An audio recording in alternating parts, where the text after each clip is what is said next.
What is up, everybody? Welcome back to my episodic review of MythCraft, the podcast. Full honesty and embarrassing. Man, I just recorded this whole episode and then looked down and my mic wasn't plugged up. I was so upset. But anyway, but the show must go on. We are on episode 20. Rewind to Roshallan. So, what they did here was pretty cool. Kyle takes us back 2 to 3 weeks where we go back to Roshallan and we get to see what the prisoners are up to for 2 weeks. Because when we last left off, we were heading towards, we were doing the jail escape. The free team was coming over to break everybody out, and they made it to the house. They brought Brick, they brought 2 mages, I think, and they had like all this escape plan all figured out. But we're going to take it back 2 to 3 weeks, and we're going to see what Harlow and Hildegarde are up to. So we start with Harlow and Hildegarde. They are talking, trying to figure out an escape plan. They're throwing ideas back and forth, and I love when they ad-lib, like Harlow's like, I punched the lock in the precise place a whole bunch of times, but it didn't work. Hildegarde comes up with the idea of writing letters to people, coded messages, and getting one of the guards to deliver them or getting them out into the world at some point. Somewhere in there, there's talk of a prison pocket, whatever that is. And then Shermy walks in, and Miles' new character, Thorn, is introduced.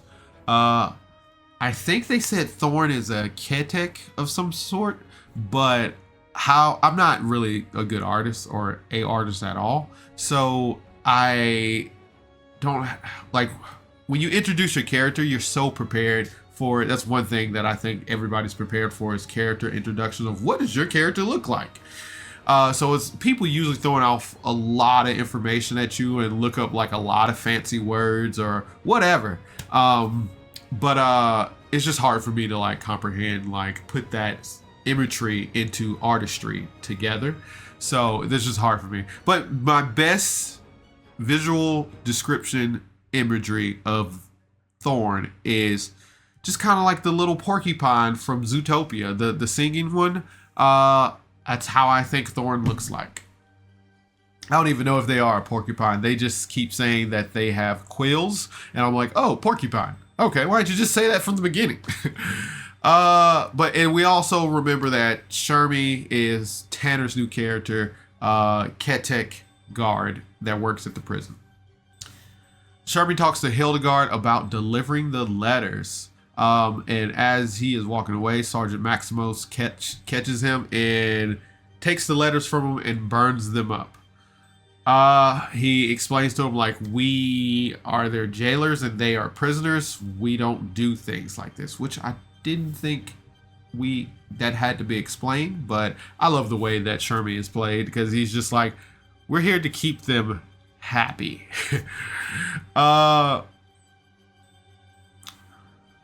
Afterwards, Shermy continues his rounds and he hears some noise coming from a desk, and there he finds the book that Thistle had.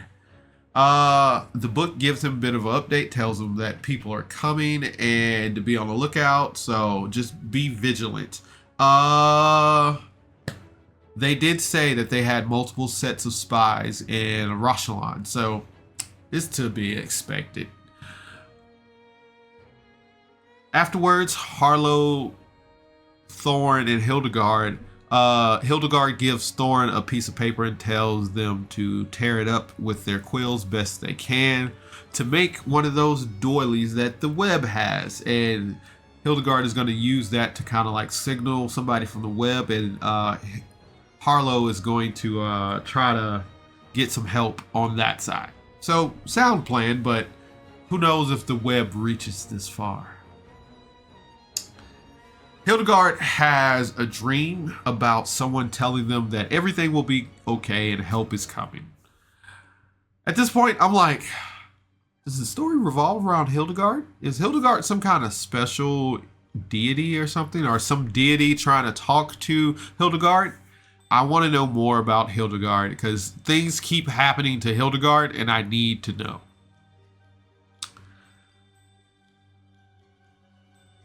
The next day, the guards wake everybody up and everybody gets ready for combat training.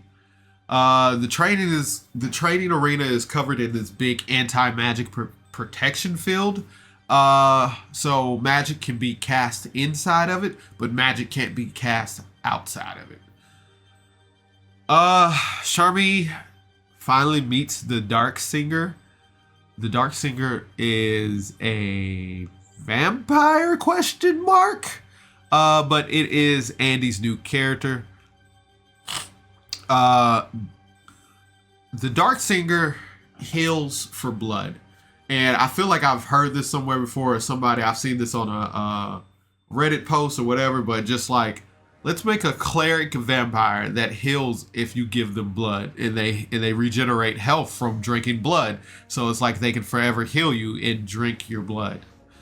The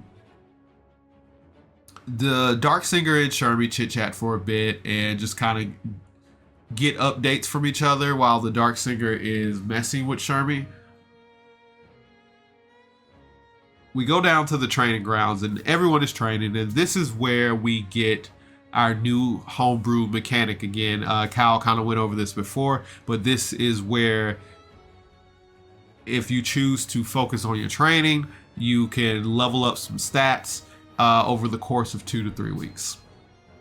But he does say that it would be mostly combat training stats. Hildegarde and Harlow see that someone doesn't put their handcuffs on. Hildegarde snitches immediately. Just was like, they don't have their cuffs all the way on, and they're left in the training arena overnight. Hildegarde, I feel like Hildegarde has just made a big enemy, and it'll come to pass. The Dark Singer ends up giving Shermy a cryptic message, very ominous, that like, I think it said not everyone wears handcuffs on the outside or something like that. And Tanner was like, I don't know what that means. Can we roll to see if Shermy knows what that means? And I was like, I don't know what that means. Can we roll to see what I know what that means? Shermy ends up saying goodnight to all the prisoners and putting them in their cells, blah, blah, blah. And the episode ends. So, it's a good episode. I love the fact that we're going back and seeing what the prisoners are doing in that 3 weeks of solitary confinement. We get introduced to new characters. Andy's new character, Mal's new character, and we kind of already met Roger's new character. I love the update. I love the lore. I love to know what's going on and what happened before Team A got there to rescue Team Mongoose. So, real excited for that. Episode is a solid 8 out of 10 for me. I enjoyed it. I hope everybody else does. Yeah, so jump in the MythCraft Discord. Go talk to everybody. Ask them questions. Always yell at Tanner. Like, comment, and subscribe on this channel. Let me guys know what you think. Let me guys know what you think of MythCraft. And thanks for tuning in to Miles TV. You guys have a good night. Bye.